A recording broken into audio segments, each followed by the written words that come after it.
নমস্কার, the health is Bangla চ্যানেলে আপনাকে স্বাগত। আজকের বিষয়বস্তু হবে মাইগ্রেন বা আধ কপালে ব্যথা। এই আধ কপালে ব্যথা কেন হয় তার বিস্তারিত বিবরণ আপনাদের সামনে তুলে ধরা হবে।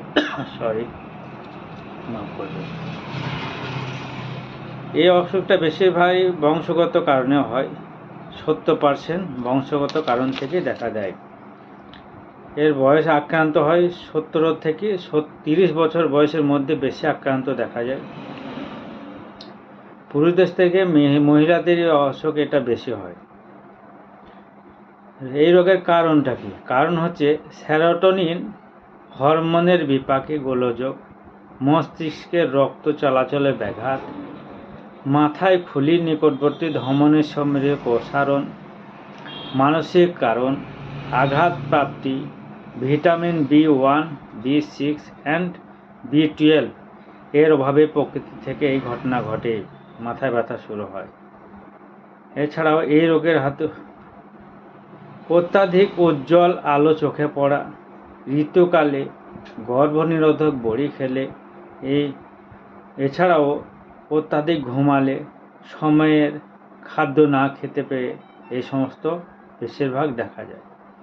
এখন আমরা এই যে মাইগ্রেন আমরা বলছি, মাইগ্রেনের সঙ্গে সঙ্গে কিছু একটা দু চারটে কথা উপস্থাপন করছি। প্রথমত হচ্ছে আমাদের দেহতে সোডিয়াম এবং পটাশিয়ামের সংমিশ্রণে বডি পরিচালিত হয়। যে সল্ট আমাদের থাকে সেই সল্ট হিসাবে পরিচালিত হয় সোডিয়াম। অতিরিক্ত গরম ঘাম খরিত হওয়ার ফলে, মানে আমাদের যে জল দেহ থেকে বেরিয়ে যায়, সে বেরিয়ে যাওয়ার ফলে সোডিয়ামটা কমে, সোডিয়াম এবং পটাশিয়ামের সংমিশ্রণের ব্যাঘাত ঘটে। তার ফলে অনেক সময় মাথার ব্যথা দেখা দেয়। মাইগ্রেন আর এই মাথা ব্যথা কিন্তু এক নয়। এই যে গরমে মৌসুমের জন্য যে মাথা ব্যথাটা হয় সেটা একটা আলাদা জিনিস, আর মাইগ্রেনের পুরোটাই আলাদা জিনিস। আপনাদেরকে কয়েকটা কারণ বললাম, এই কারণগুলো হচ্ছে মাইগ্রেনে থাকলে পরে এই জিনিসগুলো হয়। আর সোডিয়াম এবং পটাশিয়াম জনিত ঘটনাগুলো ঘটলে কিন্তু আপনাদের এই মাথা ব্যথাটা একটু আলাদা টাইপের। মাইগ্রেনের ওষুধ খেয়ে কিন্তু এই মাথা ব্যথা সারবে না। এই রোগের লক্ষণটা বলি কয়েকটা। মাথায় একাধিক প্রচণ্ডভাবে যন্ত্রণা শুরু হয়। এই যন্ত্রণা করে ঘন্টা পরে বন্ধ হতে পারে, আবার কখনো কখনো কয়েকদিন যাবৎ চলতে থাকে। যন্ত্রণা ডান অথবা বাম দিকে হতে পারে। মাথা ভারী সহ দপদপানি যন্ত্রণা, প্রচণ্ডভাবে ঘাম হয়, স্বাদ গ্রহণ, শব্দ শ্রবণ, গন্ধের অনুভূতি বিকৃত হয়, দৃষ্টির ভ্রম পরিলক্ষিত হয়, আলোকাতঙ্ক দেখা যায়, মানে আলো দেখে ভয় পায়, চোখের সামনে কালো বস্তুর ন্যায় দেখা যায়, এমনকি এক পাশের চোখ অন্ধত্ব ঘটতেও পারে। ক্লান্তি, অবসাদ, দুশ্চিন্তা প্রভৃতি থাকে। বমি বমি ভাব হয়, মাথা ঘোরা, চেতনা লোপ হতে পারে, জ্বর ভাব, চক্ষু ও মুখমণ্ডলের ধূসর বর্ণ হয়ে যায়, প্রচুর প্রস্রাব হতে পারে। এই সমস্ত জিনিসগুলো মাইগ্রেন বলে আমরা গণ্য করব। এই লক্ষণগুলো হলে মনে করবো আমরা মাইগ্রেন হয়েছে। আর কারণ তো আপনাদেরকে আগেই বলে দিলাম। আমরা রোগটা নির্ণয় করব কিভাবে? রোগে এই যেগুলো বললাম, এই লক্ষণগুলো বুঝতে পারবেন যখন, তখনই আপনারা বুঝবেন যে মাইগ্রেন হয়ে গেছে। মাইগ্রেনকে নিরাপদ করার জন্য আমরা কয়েকটা ওষুধ আপনাদের সামনে তুলে ধরব।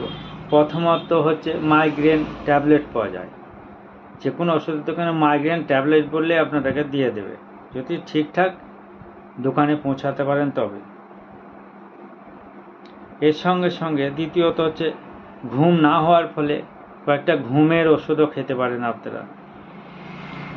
আর তার সঙ্গে সঙ্গে যদি না কমে, তাহলে আপনাদেরকে ওই নার্ভগুলোকে সতেজ রাখার জন্যে কয়েকটা ভিটামিন ক্যাপসুল খেতে হবে।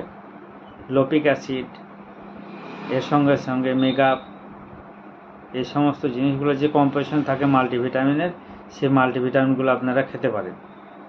একান্ত যদি না কমে, তাহলে আপনাদেরকে কয়েকটা ট্যাবলেট বলে দেওয়া হচ্ছে। সিবুলিয়াম 10 বা ফ্লুরোজিন 10 এই ট্যাবলেট দুটো কন্টিনিউ চালালে পরে মাইগ্রেন পুরোপুরি সুস্থ হয়। এখন আনুষঙ্গিক চিকিৎসা হচ্ছে আপনাদের ঘুম ঠিকঠাক ঘুমাতে হবে, পুষ্টি জাতীয় খাবার খেতে হবে, যে চিন্তাগুলো আসছে সেই চিন্তাগুলোকে আটকানোর চেষ্টা করতে হবে, তাহলে আপনারা দেখবেন পুরোপুরি উপসর্গ পেয়ে যাবেন। আর আপনাদেরকে প্রথমে বলেছি দুটো ভাগ। প্রথমত হচ্ছে এই সোডিয়াম পটাশিয়ামের ব্যাঘাত ঘটলে মাথা ব্যথা হয়, সে ব্যথা কিন্তু আলাদা, ওটা দু একটা ট্যাবলেট খেলেই কমে যাবে, যেমন 6R ওআরএস টোআরএস এগুলো খেলে পরে আপনাদের এগুলো ওই সোডিয়াম পটাশিয়াম জাতীয় জিনিসগুলো অ্যাডজাস্ট করা যাবে। কিন্তু মাইগ্রেনের ব্যথাগুলো কিন্তু এই যে ট্যাবলেটগুলো এগুলো ব্যবহার করলে আপনাদের পুরোপুরি সুস্থ পাবেন। সিবুলিয়াম 10টা কন্টিনিউ ব্যবহার করলে পরে 1 মাস থেকে 1.5 মাস ব্যবহার করলে আপনার পুরোপুরি মাইগ্রেনের সুস্থতা পাওয়া যাবে।